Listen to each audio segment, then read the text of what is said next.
안녕하십니까? YTN 시청자를 위한 옴부즈맨 프로그램 시청자의 눈입니다. 먼저 뉴스 진단 시간입니다. 이번 주엔 중국인 한국 단체 관광 전면 중단 관련 보도를 모니터했습니다. 강혜원 시청자 평가원과 경제부 신윤정 기자 나오셨습니다. 안녕하십니까? 중국의 사드 보복 조치로 인해서 국내 기업과 관광 산업이 직격탄을 맞고 있습니다. 평가원님은 관련 보도 어떻게 보셨습니까? 네, 지난주 3월 15일부터 중국인의 한국 단체 관광이 전면 중단되면서 후폭풍이 몰아치고 있습니다. 중국 여행사들의 한국행 여행 상품 판매가 전면적으로 중단되면서 일단 여행사를 통한 항공편이나 숙박 예약은 물론 비자 신청까지 중단되어 사실상 중국인 단체 관광객들의 발길이 끊기게 된 것인데요. 보도에 따르면 공식적으로 중국 정부가 한국 여행을 금지한 것은 아니지만 비공식적으로 주요 여행사에게 구두로 지시를 하면서 실제로 항공기를 이용한 단체 관광은 물론 크루즈선을 이용한 관광까지 중단되는 사태가 벌어졌습니다. 중국 현지에서 직접적으로 사드 부지를 제공한 롯데 계열사들에게 영업 정지 조치를 내리고 현지에서 혐한 여론이 조성되는 등 중국의 사드 보복이 심화되고 있는 상황입니다. 실제로 서울 시내 면세점과 명동에 중국인 관광객들의 자취를 찾아볼 수가 없게 되었고 지방공항의 중국인 이용객이 절반 이하로 줄어드는 등 이번 조치의 여파를 실감할 수 있는 보도들이 이어졌는데요. 주요 관광지나 소매 업체 등이 체감하는 피해 상황이 어느 정도인지 설명 부탁드립니다. 네. 정부가 실제로 피해를 본 납세자들의 세금 납부 기한을 최대 9개월까지 연장하기로 하는 그런 보도도 있었는데요. 상황이 그만큼 심각한 것 같습니다. 신 기자, 실제 취재 현장 분위기는 어떻습니까? 네, 올해 들어 우리나라를 찾은 중국인 관광객은 안정적인 성장세를 유지해 왔습니다. 지난 1월과 2월 우리나라를 찾은 중국인 관광객, 그러니까 유커는 106만여 명으로 1년 전보다 8.2% 증가했습니다. 하지만 2월 28일 국방부와 롯데 상사가 사드 부지 계약을 체결한 뒤 분위기는 확 바뀌었습니다. 중국 당국이 보복성 조치로 한국 여행 금지령을 내렸기 때문입니다. 중국 국가여유국은 15일부터 한국 단체 관광 상품 판매를 전면 금지하라는 지침을 여행사에 내렸습니다. 자유여행이라도 여행사를 통한 항공권이나 숙박 예약도 당장 허용하지 않기로 했습니다. 이에 따라 여행사와 항공사들에는 중국인들의 여행 취소와 일정 변경 요청이 쇄도했고 중국에서 출발하는 크루즈와 카페리도 단체 관광객의 국내 입항이 대거 취소됐습니다. 제가 실제로 나가보니 어디서나 중국어가 들려오던 명동거리에서는 중국인이 자취를 감췄고 유커가 많이 찾는 제주도 바오젠 거리나 시장에서도 중국인들의 모습을 거의 찾아볼 수가 없었습니다. 유커에게 인기가 많았던 화장품 매장의 한 직원은 중국인이 줄어든 게 아니라 아예 사라졌다고 전했습니다. 여행업협회는 3월 들어 중국인 관광객 13만 9천여 명이 방한을 취소해서 매출 감소가 70억 원에 이른다고 밝혔습니다. 또 호텔업협회에서도 중국인 투숙객 21만여 명이 감소해서 75억 원의 매출 감소를 추정하고 있습니다. 국토교통부는 이달 들어 15일까지 국제선 여객은 16.4%, 중국 노선 여객은 3.4% 감소한 것으로 봤습니다. 상황이 이렇다 보니까 중국인 관광객 의존도가 높은 국내 관광산업의 피해도 커지고 있습니다. 매출의 70% 이상을 중국인에 의존하는 면세점 매출은 연간 4조 원 이상 급감이 불가피할 전망입니다. 중국인 매출 비중이 가장 큰 업계 1위의 롯데면세점이 수조 원의 타격을 입을 것으로 예상되고 롯데를 비롯해 신라와 신세계 면세점 전 지점의 매출액 집계가 나왔는데요. 새 면세점의 지난 15일부터 19일까지 매출은 1,199억 원으로 1년 전 같은 기간보다 12.4% 줄었고 이 가운데 중국인 매출은 674억 원으로 30% 급감했습니다. 특히 최근 2, 3년 사이 문을 연 신생 시내 면세점들은 경영난 때문에 존폐 위기까지 맞을 수가 있다는 점입니다. 인지도가 상대적으로 낮아서 여행사 등의 인센티브를 주고 중국인 단체 관광객을 유치해왔기 때문입니다. 이렇게 여행사와 호텔업계 또 면세점뿐만 아니라 중국인 단체 관광객을 실어 나르는 전세버스 업계도 걱정이 큽니다. 그나마 일본인 단체 관광객을 가끔씩 태우거나 아니면 그냥 빈 차로 서 있는 경우가 많습니다. 여기에 중국어 관광 통역을 하던 안내사, 즉 중국인 관광 가이드들도 생계에 큰 타격을 받고 있습니다. 제주도 중국어 통역 안내사협회는 제주를 찾는 유커가 끊기면서 일거리를 찾지 못하는 중국인 관광 가이드가 500명에 이르는 것으로 추산하고 있습니다. 제가 만난 한 관광업계 관계자는 지난 2012년 이명박 당시 대통령의 독도 방문 때를 언급하는 사람이 있었습니다. 당시 우리나라를 찾는 일본인 관광객이 급감하면서 관련 업계에 줄폐업이 잇따랐고 일본인 관광객 수는 이후 지금까지도 회복되지 않고 있어서 이 같은 상황이 재현될까 우려하고 있는 겁니다. 네. 그동안 우리가 너무 중국 의존도가 높았던 게 아니냐 하는 그런 자성의 목소리도 많이 나오고 있는 상황인데요. 평가원님은 또 관련 보도를 보면서 어떤 생각이 드셨습니까? 네, 최근에 인터뷰에서 원희룡 제주지사는 제주의 중국인 관광객 감소의 여파가 중국인 전용 업체에서 시작되어 점차 확산되어 가고 있다고 전하면서 이번 기회를 지나친 저가 경쟁이나 단체 관광객 위주의 관광업의 체질을 개선하는 기회로 삼겠다는 의견을 밝혔습니다. 실제로 YTN의 보도에 따르면 춘천 남이섬의 경우 동남아 등 다양한 국가의 관광객을 유치하기 위해서 무슬림 전용 시설을 마련하는 등의 준비를 해온 것으로 알려졌는데요. 장기적으로 이와 같이 관광객 다변화를 위한 노력이 이루어져야겠지만 중국의 일방적인 조치에 대한 우리 정부의 대응도 중요해 보입니다. 산자부가 중국 정부의 사드 보복성 조치들이 국제법에 위배될 가능성을 지적하는 등 공식적인 문제 제기에 나섰는데요. 이외에도 코트라를 통하여 대중무역 피해를 상황을 파악하고 이를 지원하는 컨트롤 타워 역할을 수행할 수 있도록 하겠다는 입장을 밝혔습니다. 우선 정부와 몇몇 지자체가 영세 관광업체에 자금을 대출해주는 등의 조치를 마련했다는 보도가 있었는데요. 관광업처럼 눈에 보이는 피해 외에도 무역이나 금융업계 등에서 있을 수 있는 잠재적 피해들을 미리 살펴보고 이에 대한 정부 대책을 검증하는 보도가 앞으로도 꾸준히 이뤄져야 할 것 같습니다. 피해 상황이 비단 관광업뿐만 아니라 무역 그리고 연예계까지 확산되고 있는 그런 양상입니다. 신 기자, 정부와 지금 어떤 대책들을 내놓고 있습니까? 네, 정부가 국내 관광업계를 살리기 위한 범정부 차원의 대책을 마련했는데요. 크게 보면 네 갈래입니다. 먼저 중국인에 치우친 관광시장을 동남아시아 등으로 다변화하고 어려움에 겪고 있는 관광업계에는 운영자금을 싸게 추가로 빌려주거나 세금을 깎아주기로 한 겁니다. 또 국내 관광 경쟁력을 높이는 동시에 해외여행을 가려는 수요를 국내 여행으로 돌리겠다는 계획입니다. 이 가운데 가장 눈에 띄는 부분은 동남아시아 관광객을 유치하기 위해서 무비자 체류를 확대하기로 한 겁니다. 제주도를 가기 위해서 인천과 김해공항에서 환승하는 인도네시아와 베트남, 필리핀 단체 관광객에게 비자가 없어도 제주도가 아닌 내륙 지역에서도 최대 5일 동안 체류할 수 있도록 허용하기로 했습니다. 현재 제주도는 비자가 없어도 방문이 가능하지만 내륙 지역에서는 불법 체류 등의 문제로 비자가 필요했는데요. 당장 올해 6월부터는 제주도를 가기 전에 서울이나 부산 등에서 최대 5일까지 더 여행할 수 있게 되는 겁니다. 이와 함께 올해 하반기에 예정돼 있었던 동남아시아 단체 관광객에 대한 전자비자 발급도 앞당기기로 했습니다. 관광시장 다변화를 위해서는 해외에서 적극적인 유치전도 펼치기로 했습니다. 싱가포르와 베트남, 일본, 인도 등에서 문화관광대전을 열어서 한국 관광상품을 홍보하고 오는 7월에는 카자흐스탄과 몽골의 관광공사 사무소를 신설하기로 했습니다. 관광업계 지원 대책을 살펴보면 먼저 1,250억 원 규모의 경영안정 자금을 융자해주고 소상공인 정책자금 1,000억 원을 전용 지원 기금으로 편성하기로 했습니다. 또 중국 전담 여행사와 전세버스 회사 등 소기업과 소상공인을 대상으로 특례보증 대상을 확대하고 관광업계에는 법인세와 종합소득세 등의 납부 기한을 최대 9개월 연장해주기로 했습니다.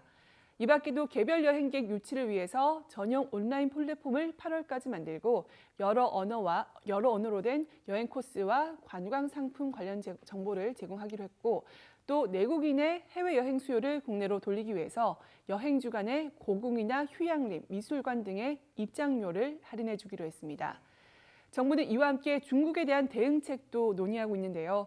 중국이 취한 일련의 경제적 조치와 관련해 세계무역기구 WTO에 국제법 위배 가능성을 논의하고 있습니다.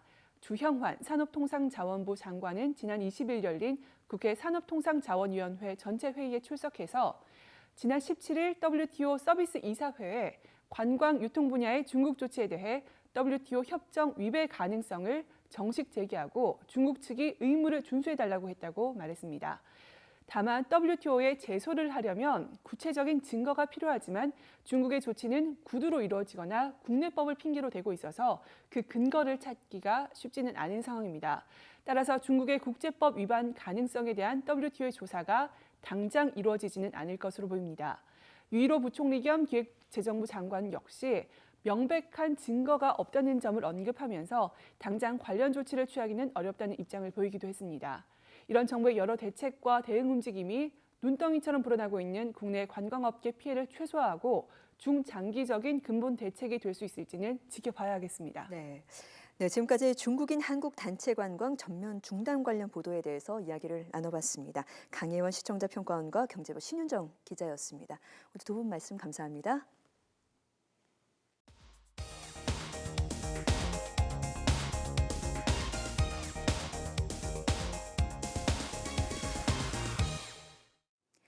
지상파 DMB 채널인 YTN DMB 프로그램을 평가하는 내가 본 YTN 순서입니다.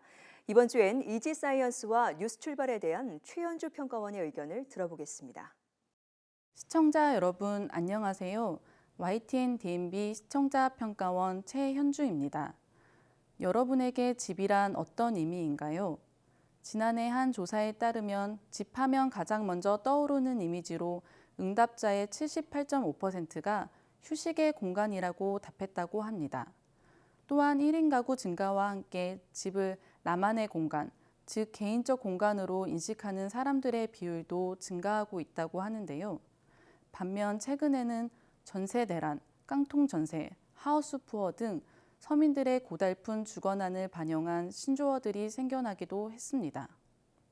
집은 우리 생활의 가장 기본적이고 필수적인 요소인데요.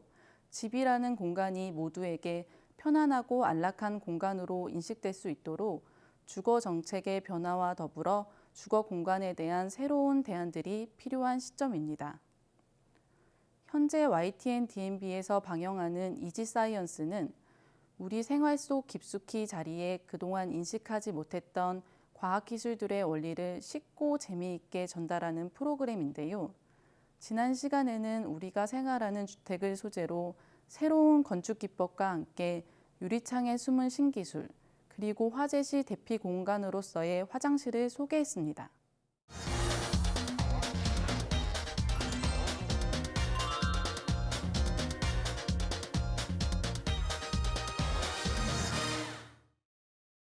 프로그램은 우리나라 주택의 짧은 수명에 대해 문제를 제기하며 시작됐는데요.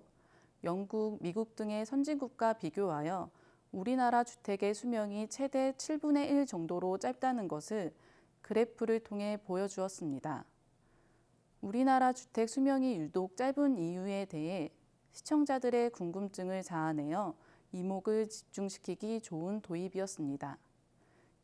이어진 내용에는 100년 동안 장수할 수 있는 장수명 주택이라는 개념과 더불어 블록 완구처럼 여러 개의 블록을 쌓아 올려 만드는 모듈러 주택의 개념을 소개했는데요.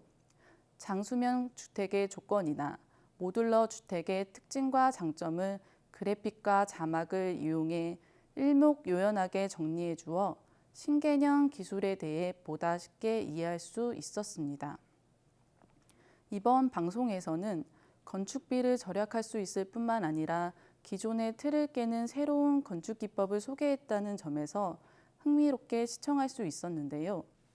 하지만 이러한 신건축 기법이 치솟는 집값과 전세난 속에서 내 집 마련의 돌파구가 되었으면 한다는 성우의 멘트는 현재 우리나라의 주거 형태와 심각한 주거난을 비추어 봤을 때 다소 설득력이 부족해 보였습니다. 코너 마지막에는 주택에서 화재가 발생했을 때 생명을 지켜줄 수 있는 공간으로 화장실을 소개했는데요. 화재 발생 시 화장실로 들어가 문에 물을 계속 흘려주면 수막이 형성돼 화염의 열을 빼앗고 유독가스의 유입을 막을 수 있어 안전하게 대피할 수 있다는 정보였습니다. 최근 전국 곳곳에서 크고 작은 화재가 빈번하게 발생하고 있는 시기인 만큼 시청자들이 꼭 알아두어야 할 유용한 정보였습니다. 이 과정에서 여러 가지 실험을 통해 과학적 원리를 설명했는데요. 물론 실험은 전문가와 함께 안전한 상황에서 진행됐지만 가스불 위에 종이컵을 올려놓고 실험하는 장면은 아이들이 쉽게 따라할 수 있어 주의를 요구하는 장면이었습니다. 이러한 장면에서는 아이들이 따라하지 않도록 위험성을 경고하는 자막이 꼭 필요해 보였습니다. 이번 이지 사이언스에서는 주택이라는 소재 아래 신건축 기법과 단열에 도움을 줄 수 있는 창의 시공, 그리고 화재 대피 장소로의 화장실까지 다양한 소재로 구성됐는데요. 마지막 화장실의 대피 장소에 관한 소재는 신기술을 소개하는 앞선 두 소재와는 다소 동떨어진 내용이어서 소재 간의 유기성과 연결성이 부족해 보였습니다. 이어진 톡 쏘는 과학사이다 코너에서는 집에서 사용할 수 있는 소화기에 대해 소개했는데요. 코너 초반에는 주방에서 불을 끌 수 있는 재료에 대한 질문에 시민들의 재기발랄한 아이디어가 이어져 흥미롭게 시청할 수 있었습니다. 또한 간이 소화기를 만드는 과정을 시청자들이 따라하기 쉽도록 출연자가 직접 제작하는 과정을 보여주었는데요. 자녀들이 있는 시청자들은 가정에서 자녀들과 함께 실험을 해보고 과학적 원리도 살펴볼 수 있을 것 같아 더욱 유익한 내용이었습니다. 하지만 실제 화재 발생 시에는 정확하고 신속하게 대처하는 것이 중요한데요. 자칫 시청자들이 이를 따라하다 대처가 늦어져 더 큰 불로 이뤄지거나 다칠 위험이 있으므로 이에 대한 주의를 당부하는 것이 필요하지 않았나 하는 의견입니다. 전체적으로는 우리 생활 속 숨은 과학 원리를 보다 흥미롭게 전달하기 위해 적재적소에 만화 캐릭터를 배치하고 경쾌한 배경음악과 성우의 밝은 톤이 어우러져 비교적 다가가기 쉬운 과학 프로그램이었는데요. 앞으로도 시청자들에게 어려운 과학이 아닌 재밌는 과학으로 다가설 수 있도록 친근한 소재에 대한 재기발랄한 구성을 기대해 봅니다.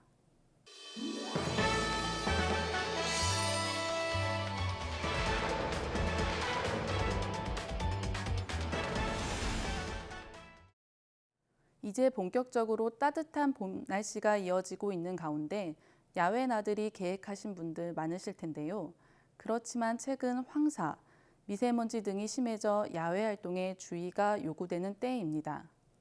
이처럼 올해는 미세먼지가 예년보다 일찍 기승을 부리면서 감기나 비염 등 호흡기 건강 문제로 병원을 찾는 환자들도 늘고 있다고 하는데요. 미세먼지로 인한 건강 문제를 예방하기 위해 YTN에서는 미세먼지 마스크 착용법에 대한 보도가 있었습니다. 맑은 하늘을 보기 힘들 정도로 미세먼지가 계속되는 요즘 마스크를 착용하는 시민들이 늘고 있는데요. 뉴스에서는 이럴 때 아무 마스크나 사용하면 무용지물이라고 설명했습니다. 먼저 한 시민의 인터뷰를 통해 미세먼지로 인한 기침이나 재채기 등의 불편을 겪고 있다고 전했는데요. 이어 전문가 인터뷰를 통해서는 미세먼지가 심할 때 야외 활동을 하는 것은 폐 질환이나 천식과 같은 질환을 가진 사람들에게는 좋지 않다고 경고했습니다. 시민과 전문가의 인터뷰가 모두 문장 중간에 편집돼 보다 생생한 시민들의 경험과 전문가들의 상세한 설명이 필요해 보였습니다. 황사와 미세먼지엔 추위로부터 얼굴을 보호하는 방한용이 아닌 보건용 마스크를 착용해야 한다고 설명했는데요. 보건용 마스크에는 입자 차단 성능을 나타내는 KF, 즉 코리아 필터를 확인해야 한다는 내용이었습니다. 이 과정에서 자막과 그래픽을 이용해 보건용 마스크의 표시 기준을 설명해 주어 시청자들의 이해를 도왔습니다. 이처럼 뉴스는 사건을 보도할 뿐만 아니라 국민에게 유용한 정보를 전달하는 것 또한 매우 중요한 역할 중 하나인데요. 미세먼지와 황사가 자주 발생하는 요즘 올바른 마스크 착용법에 대한 보도는 매우 시의적절한 주제였습니다. 시청자들에게 건강 관련 정보를 제공하는 정보원 중 뉴스의 영향력이 매우 큰 것이 사실인데요. 따라서 뉴스에서는 시청자들의 예방 행동을 이끌 수 있는 건강 정보를 지속적으로 제공해야 할 필요가 있습니다. 최근 미세먼지가 우리 일상생활에 영향을 주는 사회 문제로 대두된 만큼 이번 보도에서 더 나아가 황사, 미세먼지, 초미세먼지 등 자주 등장하는 용어들의 개념을 살펴보거나 현상에 대한 원인과 영향 등을 다루는 등 미세먼지 문제에 대해 보다 폭넓게 다룰 수 있는 심층 보도로 이어지길 바랍니다.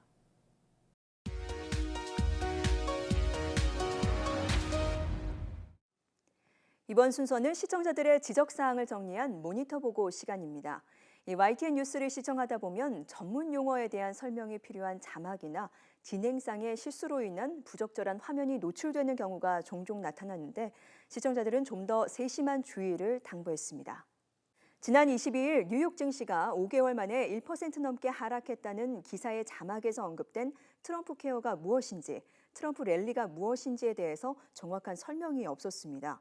뉴스를 소개하는 앵커의 설명에서도 특파원 보도에서도 그리고 자막의 부연 설명에서도 해당 내용에 대한 설명이 없어 어떤 내용을 말하고자 하는지 알 수가 없었는데 간단하게라도 언급하는 것이 바람직하겠다는 지적이 있었습니다. 그리고 국립국어원에서는 일상생활에서 무분별하게 사용되고 있는 외래어, 일본어, 한자어를 순화해서 사용할 것을 권장하고 있는데 박 전 대통령의 검찰 소환 관련 기사를 전하면서 자막에 나온 티타임이라는 단어는 휴식 시간으로 바꿔 사용하는 것이 적절하겠다는 지적이 있었습니다. 그런가 하면 지난 22일 삼성동을 생중계로 다루고 스튜디오로 전환하는 과정에서 화면 정비 과정의 영상이 약 6초 동안 나타났다가 사라졌습니다. 잠시 후 앵커가 화면이 잘못 송출된 부분에 대해 사과 멘트를 했지만 이 같은 오류는 뉴스의 완성도와 신뢰도를 떨어뜨린다는 시청자들의 지적이 있었습니다.